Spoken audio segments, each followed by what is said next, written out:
नमस्ते, मैं विक्रांत newstech.com के लिए। और कहा जाता है कि राजनीति में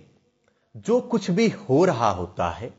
वह एकाएक नहीं होता है, बल्कि उसकी पटकथा बहुत समय पहले ही लिखी जा चुकी होती है। वर्तमान में जो उत्तर प्रदेश की राजनीति में नए समीकरण हमें दिखाई पड़ रहे हैं वो एकाएक बने समीकरण नहीं है। योगी आदित्यनाथ के खिलाफ जो नान यादव ओबीसी जातियों की बगावत दिख रही है, जो नाराजगी दिखाई जा रही है, जो पिछड़ी जातियों की नाराजगी दिख रही है, वो एकाएक नहीं है।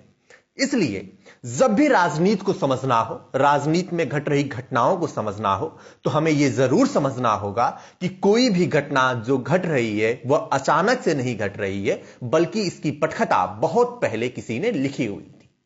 वर्तमान में जो योगी आदित्यनाथ की भाजपा सरकार के खिलाफ उत्तर प्रदेश की राजनीति में नॉन यादव पिछड़ी जातियों की जो नाराजगी दिखाई जा रही है, उसकी पटकथा तकरीबन 1 साल पहले लिखी गई थी। पिछड़ी जातियों की यह जो गोलबंदी अचानक से चुनाव आचार संहिता लागू होने के बाद से दिखाई पड़ रही है, स्वामी प्रसाद मौर्य, धर्मपाल सिंह सैनी हो या फिर दारा सिंह चौहान हो, जैसे तमाम नामों की ये जो नाराजगी गोलबंदी दिखाई पड़ रही है, इसकी पूरी शुरुआत 1 साल पहले हुई थी। और भाजपा हाईकमान और योगी आदित्यनाथ शायद इस नाराजगी को पहचान नहीं पाए या समझ नहीं पाए, लेकिन 1 साल से योजनाबद्ध तरीके से यह पूरी रणनीति बनाई गई थी कि किस तरीके से योगी आदित्यनाथ के खिलाफ पिछड़ी जातियों की नाराजगी को चुनाव के ठीक पहले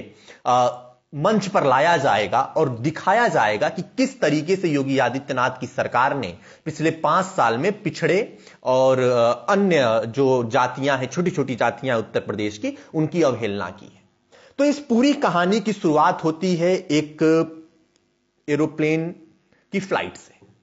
फ्लाइट है जिसमें अखिलेश यादव लखनऊ से दिल्ली जा रहे हैं और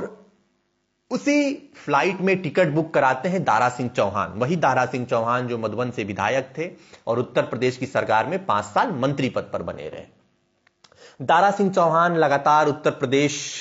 की भाजपा सरकार से नाराज चल रहे थे। योगी आदित्यनाथ का उनको रवैया पसंद नहीं आता था, ऐसी बातें उन्होंने कही हैं। और उनका यह कहना था कि जिस तरीके से योगी आदित्यनाथ लगातार पिछड़ों की अवहेलना कर रहे थे, उसको देखते हुए वो लगातार अखिलेश यादव से संपर्क करना चाहते थे और वो पाला बदलना चाहते थे। तो दारा सिंह चौहान 1 साल पहले अखिलेश यादव जिस प्लेन से लखनऊ से दिल्ली जा रहे थे, उसी प्लेन में अपनी टिकट कराते हैं और 1 घंटे की उस दूरी में बातचीत तय होती है। दारा सिंह चौहान कहते हैं कि मुझे स्वामी प्रसाद मौर्य का सबसे खास आदमी समझिए और यह समझिए कि यहां मैं नहीं बल्कि खुद स्वामी प्रसाद मौर्य बैठे हुए हैं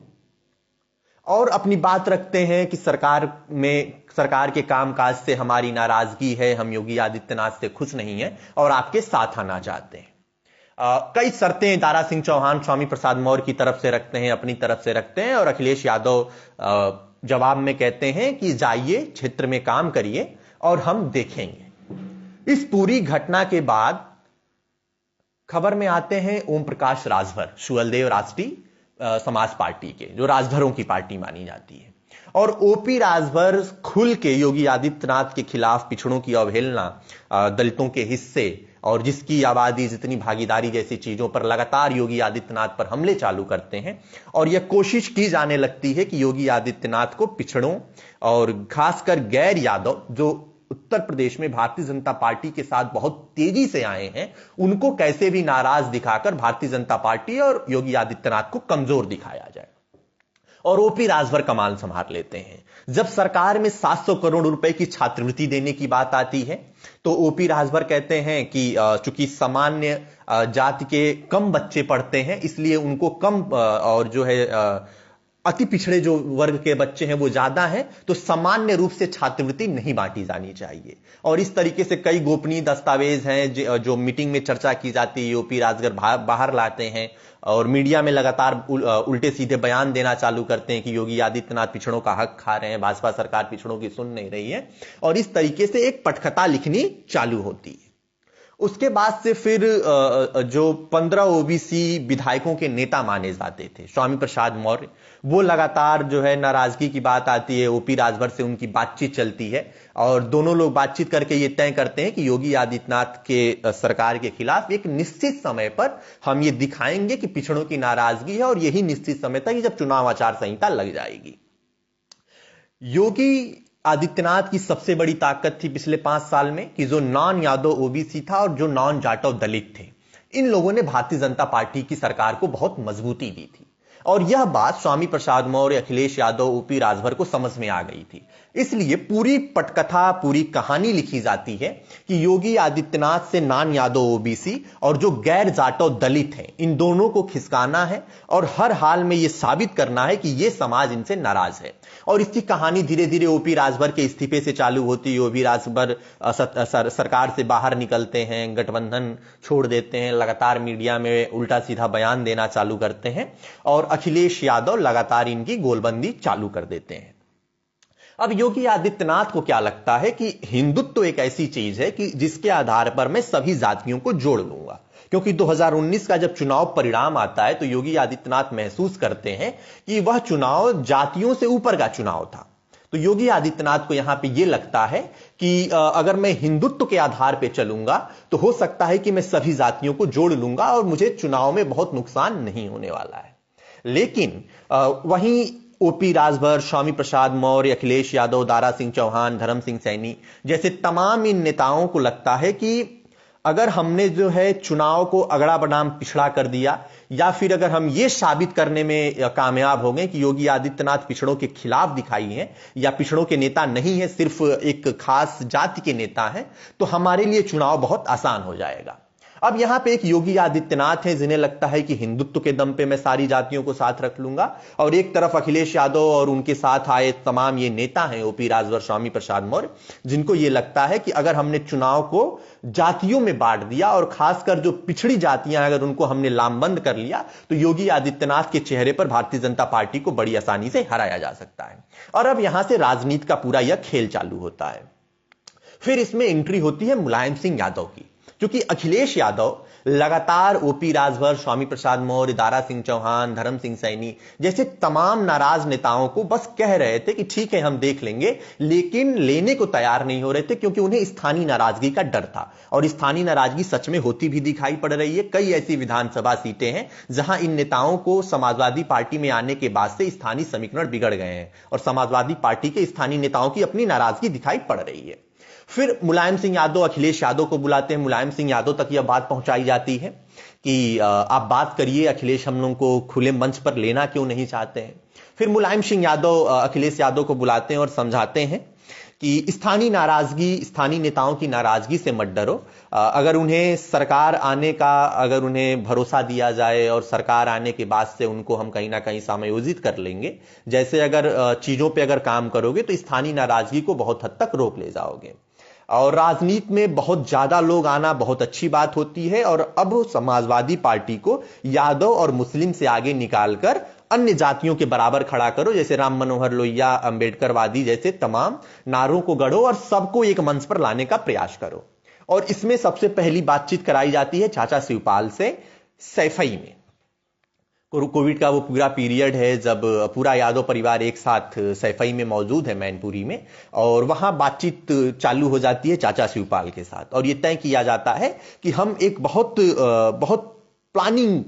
करके जो है हम चीजों को लाएंगे और चुनाव की तिथि आते आते हम ऐसा कर देंगे कि योगी आदित्यनाथ और भारतीय जनता पार्टी बैकफुट पर चली जाएगी। और इस तरीके से चाचा शिवपाल के साथ भी बातचीत कर ली जाती है। मुलायम सिंह अखिलेश यादव को यह समझाने में बहुत कामयाब हो जाते हैं कि जितने भी विरोधी गुट हैं योगी आदित्यनाथ के या भारतीय जनता पार्टी के, सबको एक मंच पर लाओ और सबको किसी ना किसी तरीके से जोड़कर रखो और एक बहुत बड़ी ताकत दिखाने का प्रयास करो। और अखिलेश यह करने में अभी कामयाब भी हो गए हैं। कामयाब इस रूप में हो गए हैं कि 7 जाति आधारित दल, जिसमें राजभरों की सुहलदेव यानी कि ओम प्रकाश राजभर, मौर्य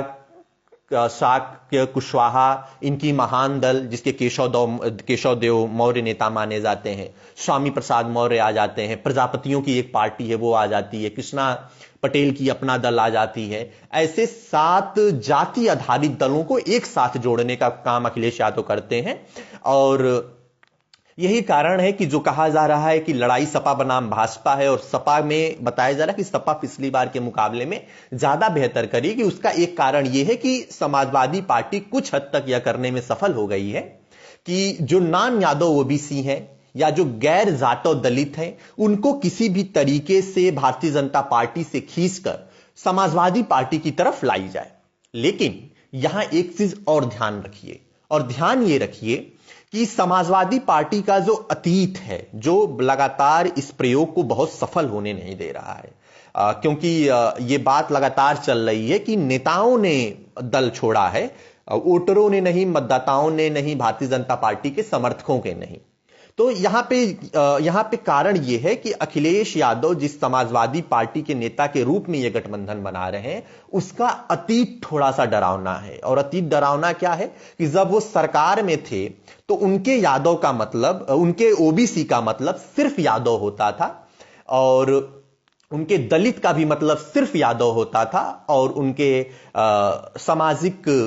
या धार्मिक रूप से एक रहने का मतलब भी कहीं ना कहीं मुसलमान बताया जाता था। तो यह अखिलेश यादव के साथ अभी भी नकारात्मक पहलू जुड़ा हुआ है कि वो इस चुनौती से अभी भी ग्रामीण इलाकों में, खासकर जो बहुत दूर दराज इलाकों में रहने वाला मतदाता है, वो इस चीज को लेकर बहुत आश्वस्त नहीं है कि अखिलेश यादव की अगर सरकार आ भी जाती है, वो कुशवाहा है, वो मौर्य है, वो विश्वकर्मा है, वो निषाद है, वो वाल्मीकि है, ये जितनी भी ये छोटी मोटी जातियां हैं जिनके दम पर भारतीय जनता पार्टी ने सरकार बनाई थी, उनकी नाराजगी तो नेताओं के जरिए दिखा ली गई कि हमने 5 नेता तोड़ दिए, हमने 10 नेता तोड़ दिए, लेकिन वो भरोसा जमीन पर अभी नहीं पहुंचाया जा चुका है कि आखिर किस तरीके से यह सुनिश्चित किया जाए, और मतदाता कैसे यह सुनिश्चित हो जाए कि जब उत्तर प्रदेश में समाजवादी पार्टी की अगर सरकार आ जाती है, तो जैसे पूर्ववर्ती सरकारों में सिर्फ ओबीसी का मतलब अखिलेश यादव या समाजवादी पार्टी के लिए यादव बन के रह गया था, वैसा नहीं होगा। और यही भारतीय जनता पार्टी के लिए अभी वर्तमान में टॉनिक के रूप में काम कर रहा है। और यही कारण है कि तमाम नेताओं के पाला बदलने के बावजूद भी भारतीय जनता पार्टी बहुत आश्वस्त नजर आ रही है, और उसका कहना है कि नेताओं के जाने से ना तो मतदाता गए हैं, ना तो समर्थक गए हैं, और ना तो भारतीय जनता पार्टी को बहुत नुकसान होने वाला है। तो ये वो पूरी कहानी थी जो 1 साल पहले एक फ्लाइट में लिखी गई थी। जहां दारा सिंह चौहान अखिलेश यादव से मिलते हैं और बताते हैं कि पिछड़े कुछ नेताओं की नाराजगी है योगी आदित्यनाथ से, और हम आपके साथ आना चाहते हैं। और किस तरीके से मुलायम सिंह यादव की एंट्री होती है, मुलायम सिंह यादव अखिलेश को समझा लेने में कामयाब हो जाते हैं कि अधिक से अधिक लोगों को जोड़ोगे तो राजनीतिक रूप से मजबूत दिखोगे, और यह काम आपको करना होगा, और अपने आप को यादव और मुसलमानों से आगे ले जाकर एक बहुत बड़ी पार्टी बनाकर उत्तर प्रदेश के आगामी विधानसभा चुनाव में पेश करना होगा। और अभी वर्तमान में कुछ दल समाजवादी पार्टी के साथ मौजूद हैं, और पूरी लड़ाई भारतीय जनता पार्टी और समाजवादी पार्टी के बीच में दिखाई पड़ रही है। तो ये जो रिपोर्ट है, ये रिपोर्ट टेलीग्राफ में सबसे पहले छपी है, जिसमें बताया गया है कि किस तरीके से योगी आदित्यनाथ के खिलाफ पिछड़ी जातियों की गोलबंदी की गई, उनकी नाराजगी की शुरुआत की पूरी कहानी लिखी गई। और यह टेलीग्राफ में नवीन वर्मा ने रिपोर्ट लिखकर सबको चौंका दिया है कि स्वामी प्रसाद मौर्य या दारा सिंह चौहान या धर्म सिंह सैनी, इन लोगों की नाराजगी अचानक नहीं आई है, बल्कि 1 साल से सुनियोजित तरीके से उत्तर प्रदेश में योगी आदित्यनाथ के खिलाफ पिछड़ी जातियों की गोलबंदी और नाराजगी को दिखाने की पूरी पटकथा लिखी जा रही थी। नमस्कार, मैं विक्रांत, newstech.com के लिए ऐसी ही राजनीतिक रिपोर्ट के लिए आप हमारे साथ जुड़े रहिए। जय हिंद, जय भारत।